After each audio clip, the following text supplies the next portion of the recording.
दोस्तों और बुजुर्गों, ये तमाम चीजें आपके सामने हैं। हम कब तक अपना खून बहाते रहेंगे? हम कब तक अपने ख्वाबों को चूर करते रहेंगे? हम कब तक अपने दिल की ख्वाहिश को इन तमाम पार्टी के सियासी नेताओं के कदमों में लाकर अपने ख्वाबों को बिछा देंगे? याद रखो, आपके ख्वाब आप पूरा करेंगे, आपकी मंजिल आप तय करेंगे, आपके फैसले आप करेंगे, आपका वोट आपकी पार्टी को मिलेगा। हम कब तक समाजवादी हो, बीएसपी हो, आरएलडी हो, कांग्रेस से कहेंगे कि जाओ हम मुसलमान हैं, तुम हमारे मुकद्दर के फैसले करो? नहीं, तुम अपने मुकद्दर के फैसले कर सकते हो। अल्लाह ने तुमको ताकत दी है, अल्लाह ने तुमको उनसे ज्यादा समझ दी है, अल्लाह ने तुमको उनसे ज्यादा दूरंदेशी दी। सिर्फ आपको एतमाद की जरूरत है। और लोग कहेंगे कि ओवैसी आकर तुमसे कह रहा है कि खतरे मोल लो। अरे मैं तुमसे ये नहीं कह रहा हूं कि खतरे मोल लो, मैं तुमसे कह रहा हूं कि हमारी जिंदगी का फैसला और मौत का फैसला अल्लाह कर चुका है। हमको जिद्दोजहद करना है, हमको मेहनत करना है। आपके वोट की क्या अहमियत है बताइए? आपके वोट की अहमियत क्या है बताइए? आपने तो इन तमाम सेकुलर पार्टियों को वोट दिया, मगर बीजेपी जीतती जा रही है। हम भी चाह रहे हैं कि इंशाअल्लाह ताला उत्तर प्रदेश में दोबारा योगी की सरकार ना बने, दोबारा योगी मगर ये लोग आकर क्या कहेंगे कि मुजफ्फरनगर में अगर वोट मुसलमानों का डिवाइड हो गया तो बीजेपी जीत जाएगी। ये बोलते हैं ना। अगर मुसलमान में देखो, आपके कान में आकर जैसा शैतान वसवसे डालता, इस तरह के शैतान के एजेंट दुनिया में बहुत हैं। ये आकर कहेंगे कि देखो, अगर तुम वोट नहीं डालोगे तो बीजेपी को फायदा होगा। हम उस हजरत इब्लीस की औलाद से पूछना चाहते हैं। हम तो औज़ु बिल्लाहि मिनश शैतानिर रजीम कहते हैं, हम उनसे पूछना चाह रहे हैं, क्या 2019 के चुनाव में आपने बीजेपी को वोट दिया? आपने क्या 14 में आपने दिया था? क्या आपने 17 के विधानसभा के चुनाव में दिया था? तो 14, 17, 19 आपने 3 चुनाव में बीजेपी को वोट नहीं दिया, तो फिर कैसे बीजेपी जीत गई? कैसे जीती बीजेपी? ये फैसला आपको करना है। आपने 14 में आरएलडी को वोट दिया, कांग्रेस को दिया, बीएसपी को दिया, सपा को दिया, मोदी के एमपी जीत गए। 17 के विधानसभा के चुनाव आए, हम तो नहीं थे यहाँ पर, बीजेपी जीत गई। 19 में मैं एक सीट पर नहीं मंजलिस नहीं लड़ी, बीजेपी जीत गई। मेरे अजीज दोस्तों और बुजुर्गों, इस बार आप गलती नहीं करेंगे, इस बार आप ये गलती हरगिज नहीं करेंगे इंशाअल्लाह। यकीनन बीजेपी को रोकेंगे, मगर बीजेपी को रोकने का मतलब ये नहीं है कि मैं इनकी गुलामी करता रहा हूं। बीजेपी को हराएंगे जरूर इंशाअल्लाह ताला, मगर इसका ये मतलब नहीं है कि मुझे तुम कब्र में उतारोगे, मेरे घर को खंडेर बना दोगे, मेरे नौजवान को गोली मार दोगे, या जो बच जाएगा उसको जेल में डाल दोगे, मेरे बच्चों को स्कूल नहीं मिलेगा, इंटर कॉलेज नहीं मिलेगा। मगर ये लोग आकर कहेंगे वोट हमको दो, नेता हम बनेंगे। ये नहीं हो सकता। वोट भी आपका होगा, नेता भी आपका होगा, रोशन मुस्तकबिल भी इंशाअल्लाह आपका होगा। और जो लोग हमसे कहते हैं, जो लोग आकर मजलिस पर तनकीद करते हैं कि मजलिस एक फिरका परस्त पार्टी है, मजलिस जीतेगी तो फिरका परस्ती बढ़ेगी। अरे कौन सी तुम सेकुलरिज्म की बात कर रहे हो?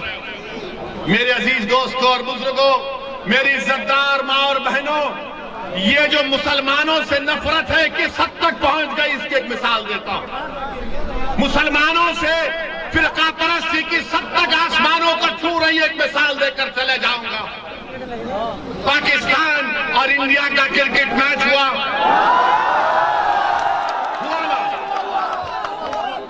मैं तो ये कहा था मोदी जी से कि इस मैच मत खेलो आप।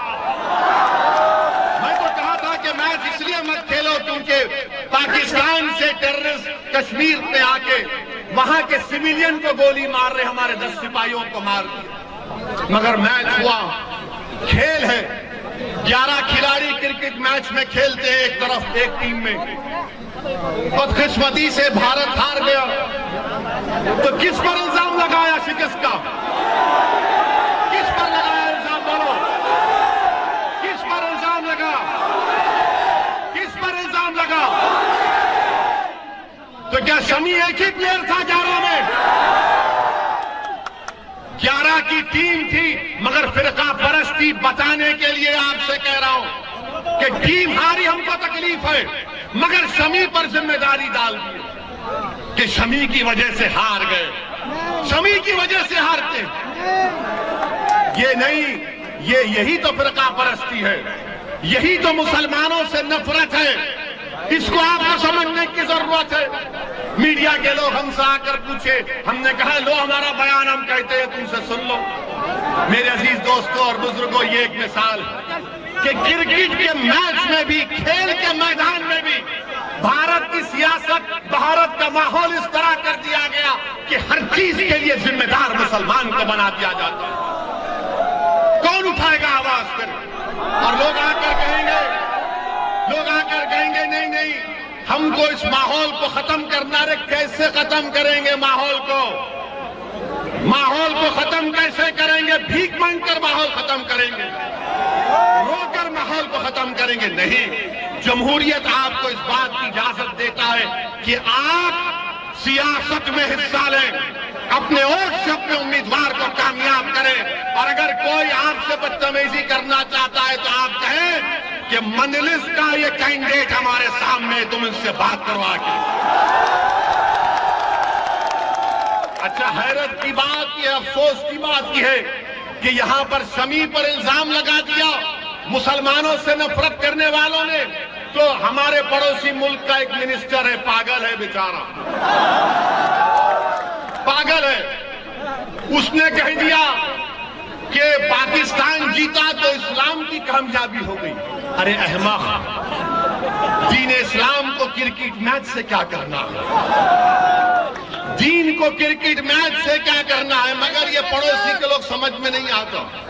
अल्लाह का शुक्र है कि हमारे बुजुर्ग नहीं गए वहां पर, वरना इन पागलों को हमको देखना पड़ता। जो लोग गए उनको बर्दाश्त है। जब हम इन फिरका परस्तों को कह रहे हैं तो उनको भी कहना पड़ेगा। पड़ोस के जो मिनिस्टर ने बयान दिया, अरे ये तुमको शर्म नहीं है कि तुम्हारे मुल्क को चीन के पास गिरवी कर दी हो और तुम इस्लाम की बात कहते हो? वो चीन जो जिनजियांग में मुसलमानों को 20 लाख मुसलमानों को कैद में बंद कर दिया, जिनको जबरन सूअर खिलाया जा रहा है चीन में, आज वो मिनिस्टर इस्लाम की कामयाबी की बात करता है। अरे मिनिस्टर, पाकिस्तान में तुम एक मलेरिया की दवा नहीं बना सकते, तुम एक मोटरसाइकिल का टायर तैयार नहीं कर सकते। भारत बहुत आगे है, भारत से पंगा मत लो। ये हमारा घर का मामला, हम घर में तय कर लेंगे।